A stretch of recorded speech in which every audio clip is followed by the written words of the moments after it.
Hi guys, ipapakita ko nga pala sa inyo itong mga balat ng baboy. Ito po ay nilaga ko.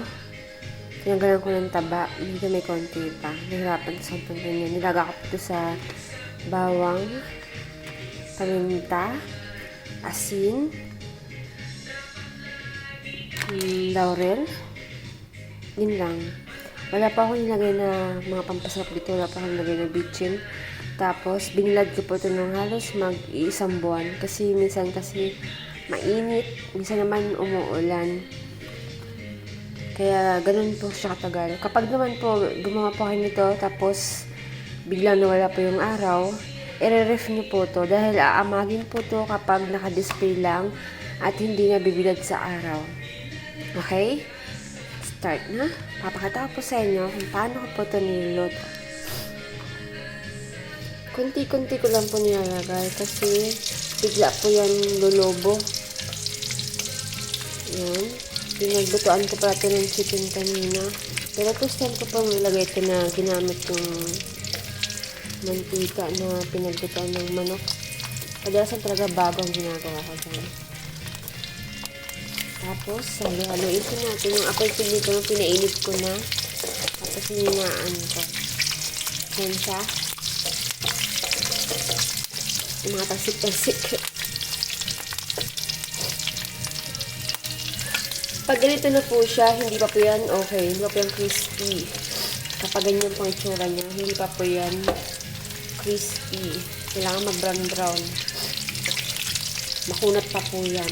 Tumatagal po ito ng mga lagpas isang linggo. Yung pag nilagay nyo lang po sa lagayan.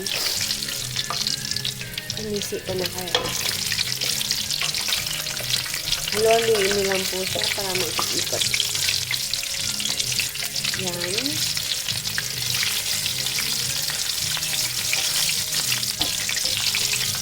Pwede na po itong pampulutan sa mga mahilig po sa pulutan. Kaya bumili po kayo. Ganito na lang po gawin nyo sa mga taba. Ito po mga taba na po yung mga binili kong baboy na buo. Tapos hindi tinanggal yung taba. Tinatanggal ko po yung taba niya. Iniipon ko lang po sa freezer. Nga po pala, bago ko pala po ito niluto, inano ko muna pala po sa freezer, nilagay ko sa freezer. Isang oras ko po itong pinreezer kasi inaano ko po siya, niluto ko po siya kapag malamig. Pag hindi po kasi malamig, makunat siya. Hindi siya nagiging crispy. Kaya isang oras ko muna po itong pinreezer. Bago ko niluto. Malamig po yan. Kasi pag hindi nyo po siya nilagay sa freezer tapos niluto nyo, hindi po siya magiging crispy at saglit lang po yung ano niya, pagiging crispy. Hindi po siya tumatagal ng lagpas ng linggo. Kaya naka-freezer muna po ito ng isang oras. Bago ko po niluto, kailangan malamig bago nyo po siya ilalagay dyan. Sa kawaling mainit din. Yan, ginaganito ko po siya, chinichi ko siya kasi pag ganito po makunat pa to. Saglit lang ang buhay nito kapag ito po siya. Kailangan siyang crispy. Huwag po kayong mag-ayaya kung sakali nag-brown na. Baka lasang sunog. Hindi po siya lasang sunog. At hindi po ito mapait. Kaya ko po ito na ginawa kasi mahilig po ako sa chicharon. Hindi ko po makain yung nasa labas kasi pag po bumibili ako sa labas, nahihilo ako. Kaya gumawa po ako ng sarili kong chicharon. Kapag ito pong hinakain ko, hindi ako nahihilo. Kaya gumawa na lang po ako ng sarili kong chicharon. Unang gawa ko po nito, pumalpak ako. Ganoon naman po talaga. Pag first time, papalpak ka. Pangalawang gawa, medyo palpak ako. Pangatlong gawa, ayan na, i-correct ko na po siya. Kasi di naman po talaga ako marunong gumawa ng chicharon. Kaso, dahil gusto kong kumain, nag-invento ako. Opo, gawa-gawa ko to. Kasi nanonood naman ako sa YouTube pero hindi ko makuha yung mga gawa nila. Gusto ko yung pang matagalang chicharon. Ayoko po ng pang saglit lang. Ayoko rin ng may bitchin.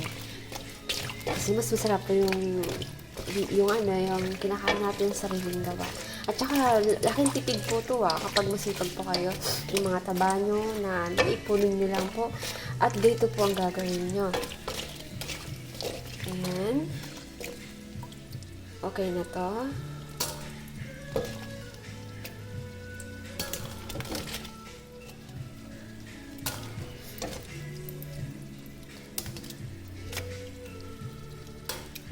Pagkatapos ko po itong tanggalin, nalakasan ko na naman ulit yung apoy.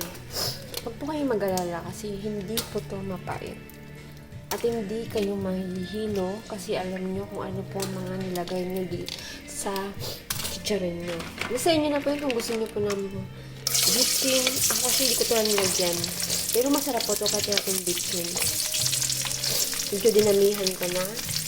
Lalaki po yung mga yan. Ganito po yung hiwa niya. Hiniwa ko ito ng matigas na. Nabilad ko na wala kasi ako maliliit lang na bilaran kasi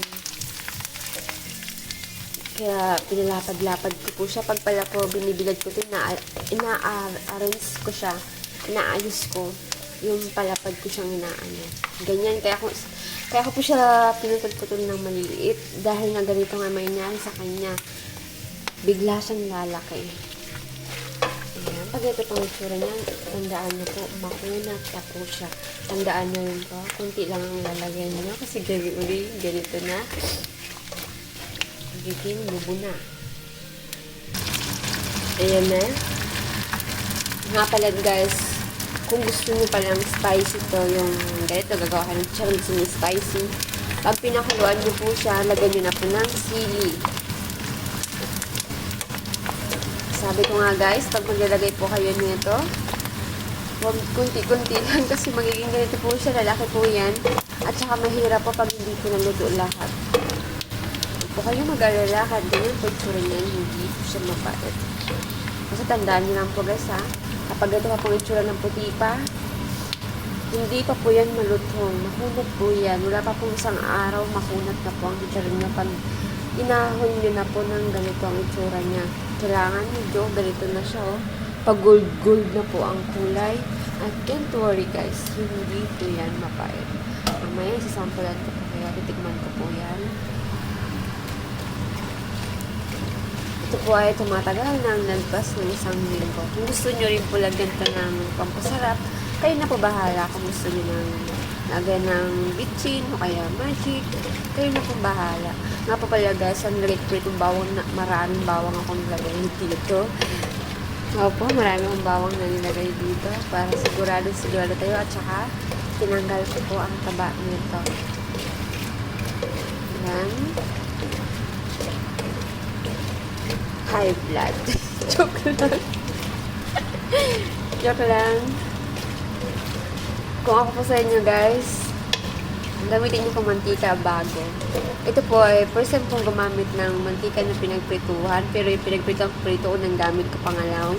Kaya, ano na, pangalawang gamit na to.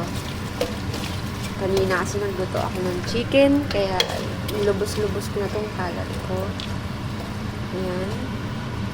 Lalakasan ko pong apoy niyan kasi ganyan ang itsura niya. Kapag po guys, ganito na ang itsura niya, lalakasan ko ang apoy. Kapag naman po maglalagay kayo, hihinaan nyo muna para hindi po mabigla ang taba. Stay yung balat.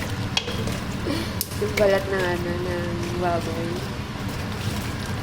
Ayan. Hilig po kasi ako sa chicharon. So, ito, nag-invento ako. Ganun talaga, pag gusto mo pong kumain, gagawa at gagawa ko. Pag gusto mo makakain ang gusto mo, ayan, makakamura ka na po, pwede mo na itong ibenta. Ganito. Ayan. Kapag marami po kayong balat ng baboy, ganito po ang gagawin. Saka, panatarsikan ako. Ito na po ang pinakalas. Kung iniisip nyo rin po guys na baka pag hindi po kayo matalsikan kayo, hindi po ito yung, di ba, nilagay nyo po sa freezer, tapos baka maglipad-lipad yung mantika kasi malamig. Hindi po. Lumipad lang yung mantika sa akin kanina kasi nalakasan ko yung paghalo-halo ko. Pero kung iniisip nyo, kasi nakalagay sa freezer, so malamig yun. So mag-aano yung mantika niya, magliliparan. Hindi po siya magliliparan. Yung mantika, galing po ito sa freezer, hindi po lumilipad ang mantika nito habang niluluto mo. So, ganito siya kalaki kasi medyo malaki-laki yung pagkahiwa ko kanina kasi nahirapan akong hiwain. Kaya lumapad, kaya tatandaan nyo guys, pag hiniwa nyo po ito, medyo liplitan nyo kasi dito po ang mangyayari sa kanya, ang lalapad niya. Ganyan. At diba? yung mga taba po dyan na sa freezer nyo, pwede nyo pong gawin to, pakuluan nyo lang. Tapos pag malambot na, ibilad nyo po, i-arrange nyo lang, ayusin nyo lang po pagkakalagay sa lagayan ng pambilad nyo. Siguradihin nyo po, pag binilad nyo na po siya, kinuha nyo na, siguradihin nyo po matigas yung balat bago nyo siya iluto at kailangan i-freezer nyo po siya.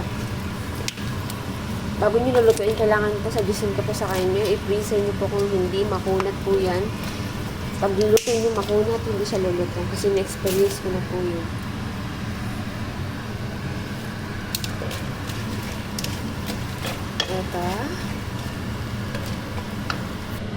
Ito na po guys, yung finish na ginawa kong chicken. Sorry. Pork skin. Chicharon. Ayan.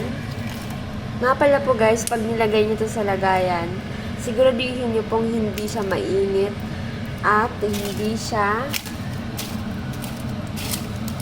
sumisino yung lagayan. Hindi yung nakabukas lang. Kailangan po may takip siya. Pag nilagay nyo po sa lagayan, kailangan po takpan nyo ng maayos para hindi po siya sumingaw at hindi po mainit. Okay guys, bye-bye.